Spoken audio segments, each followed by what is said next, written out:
औज़ु बिल्लाहि मिनश शैतानिर रजीम, बिस्मिल्लाहिर रहमानिर रहीम। सबसे पहले हम बहुत शुक्रगुजार है ऑल मीडिया एसोसिएशन गांधरबल के, जिन्होंने करप्शन के अगेंस्ट हमारा साथ वक्तन फवक्तन देने में कोई कसर बाकी नहीं छोड़ी।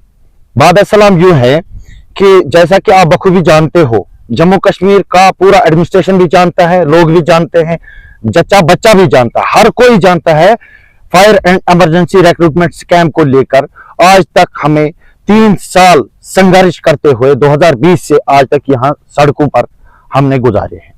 तो हमारा मुद्दा मकसद आज की प्रेस कॉन्फ्रेंस जो हम लोगों ने यहाँ पर बिठाई है, उसका मुद्दा मकसद यही है कि 12 दिसंबर 2022 में एक 3 मेंबर कमेटी तश्कील दी गई थी इस रिक्रूटमेंट स्कैम को लेकर, fire and emergency recruitment scam को लेकर। यहां तक कि 1 महीने का टाइम दिया गया था कि 1 महीने के अंदर रिपोर्ट आना चाहिए था पब्लिक डोमेन में, लेकिन कहीं ना कहीं बहुत बड़ा नेक्सस इस स्कैम के पीछे होने के कारण वो रिपोर्ट अभी तक पब्लिक डोमेन में आया नहीं। 1 साल से ज्यादा वक्त गुजरने के बावजूद भी वो रिपोर्ट अभी तक सामने नहीं आया। तो हम आला एडमिनिस्ट्रेशन से ये गुजारिश करते हैं, जो आपने इंक्वायरी कमेटी बिठाई है इस रिक्रूटमेंट स्कैम के खिलाफ, हम चाहते हैं जितने भी नौजवान है fire and emergency recruitment scam के विक्टिम है, ये मुतासिर हुए हैं इस रिक्रूटमेंट स्कैम को लेकर। बहुत सारे नौजवान ऐसे हैं जो ओवर एज हो चुके हैं, जो किसी अदर डिपार्टमेंट में फॉर्म अप्लाई करने के लायक भी नहीं रहे। हम उसी के मुंतजिर हैं।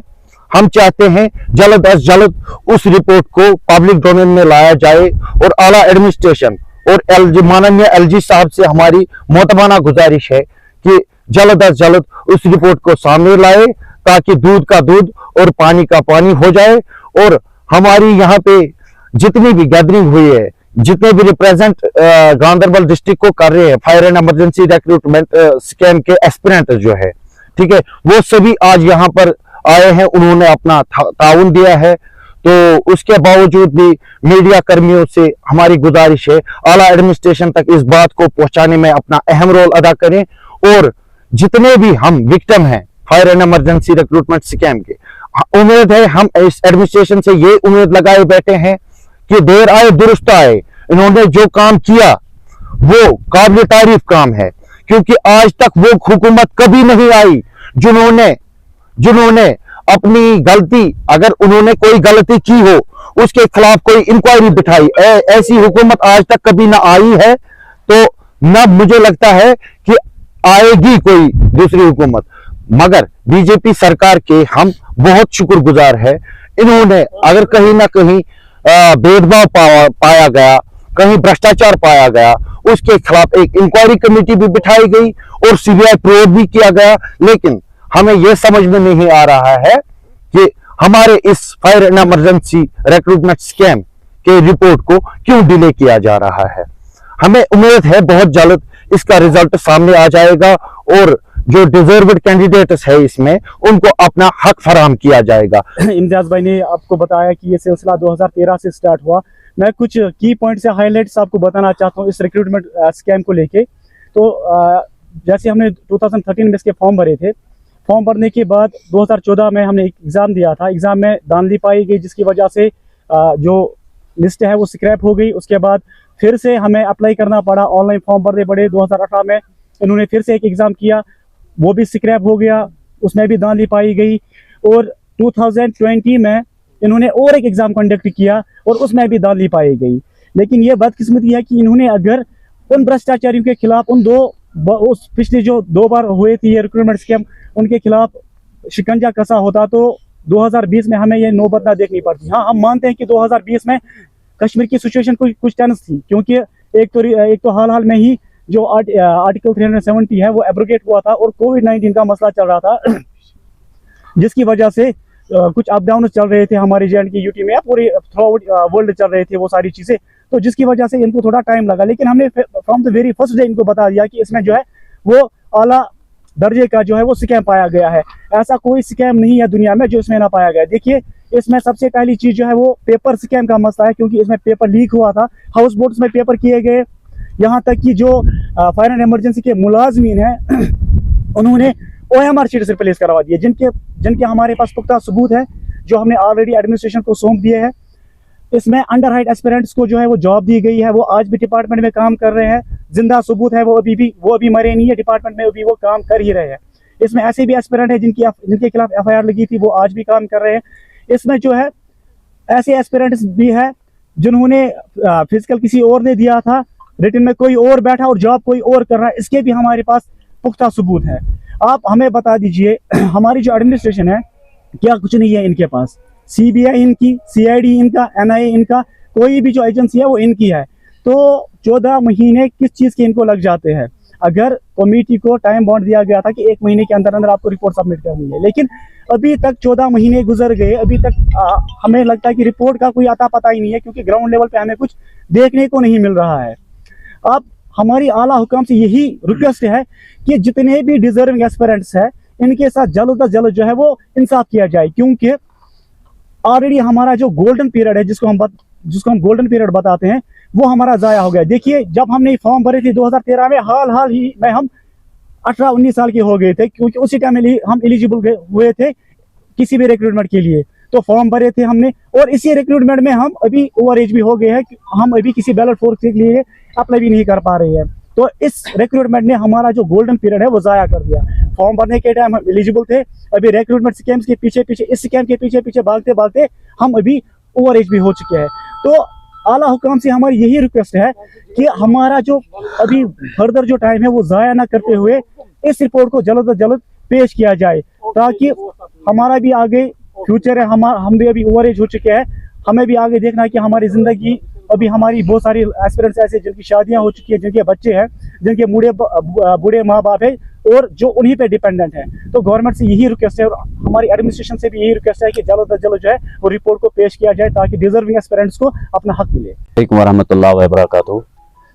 सबसे पहले मैं मीडिया फ्रेटर्निटी गांदरबल का शुक्र अदा करता हूँ कि इन लोगों ने जो अपना किरदार, जो इनका रोल बखूबी जो इन्होंने निभाया, इस स्कैम को उजागर करने में, हमारी आवाज़ आला एडमिनिस्ट्रेशन तक पहुँचाने में, हम इन एफर्ट्स के लिए इनका तहे दिल से शुक्रिया अदा करते हैं। जिस तरह से हमारे भाई लोगों ने, सबीर साहब ने या इम्तियाज़ साहब ने बोला कि इस स्कैम के रिलेटेड क्या क्या हुआ, ये रिक्रूटमेंट प्रोसेस है 2013 से चल रही है, 11वां साल हो रहा है अब इस लेकिन रिक्रूटमेंट अभी फेयर तरीके से कंप्लीट नहीं हो रही है।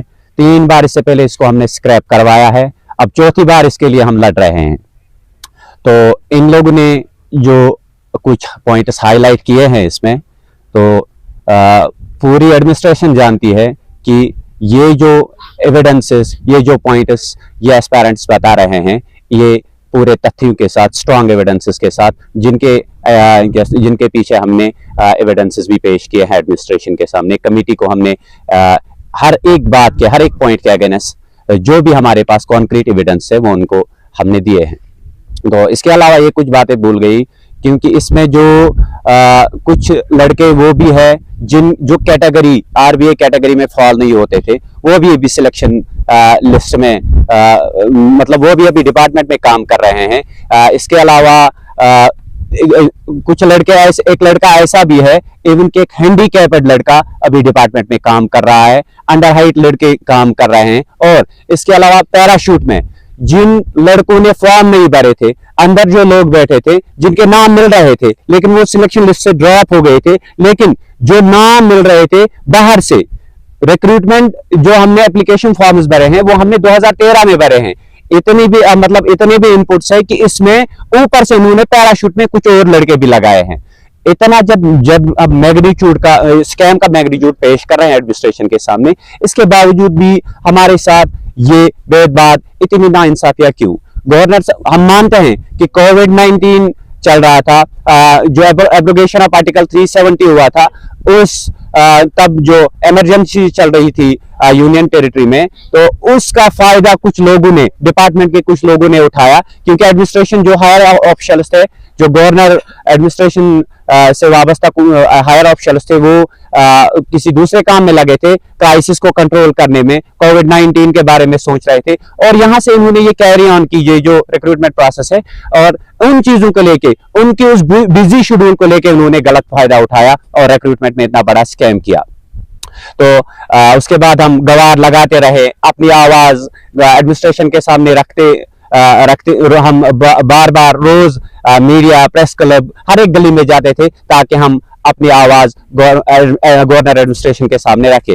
आखिरकार 2022 में 12 दिसंबर 2022 में गवर्नर साहब एक कमेटी तश्कील देते हैं, 3 मेंबर कमेटी, जिसकी सरबराही आर.के. गोयल साहब कर रहे थे। तो उनको 1 महीने का टाइम फ्रेम दिया गया था कि 1 महीने में आप इस इन्वेस्टिगेशन को कंप्लीट कीजिए और इसका जो इरेगुलरिटीज का जो रिपोर्ट है वो गवर्नमेंट के सामने रखिए। बदकिस्मती से तब से 1 साल और 2 महीने हो गए। अब जब हमने बार बार कोशिश की एडमिनिस्ट्रेशन से मिलने के लिए, कमेटी से मिलने के लिए, अब चूंकि आर.के. गोयल साहब भी अब उनकी ट्रांसफर और प्रमोशन हो चुकी है, तो हमने अप्रोच किया और हम उससे मिले, तो उनसे कहा कि हमारी रिपोर्ट दे दीजिए। तो उन्होंने मतलब उनके तरफ से कुछ इनपुट्स मिल गई कि हमने जो रिपोर्ट था वो हमने पेश किया है, वो एलजी साहब के टेबल पे है। अब हम एलजी साहब से यही गुजारिश कर रहे हैं कि अगर कुछ टाइम से आपके टेबल पे ये रिपोर्ट पड़ी है तो हमें वेट क्यों करवाया जा रहा है? हमें इतनी सजा, हमने कौन से गुनाह किए जिनका हमें सजा भुगतना पड़ता है? अगर 10 साल हमारे जाया हो गए, हमारा टाइम जाया हो गया, हमारी एनर्जी जाया हो गई, तो यह इसमें हमारी अपनी कोई गलती नहीं है। जो भी गलती है या तो डिपार्टमेंट की है या तो एडमिनिस्ट्रेशन की है। अगर टीआरपी आपको कहा गया था, शालीन काबरा साहब ने जो ऑर्डर निकाला था जिसमें टीआरपी चेंज करने को बोला था, जबकि इससे पहले के स्कैम जो इन्होंने एग्जामिनेशन की थी उसका जब हमने स्क्रैप ये रिटन टेस्ट कैंसिल करवाया था, तब अगर ऑर्डर था प्रिंसिपल होम सेक्रेटरी से कि ये जो रिक्रूटमेंट बोर्ड है इसको चेंज कीजिए और टीआरपी जो है इसको भी चेंज किए।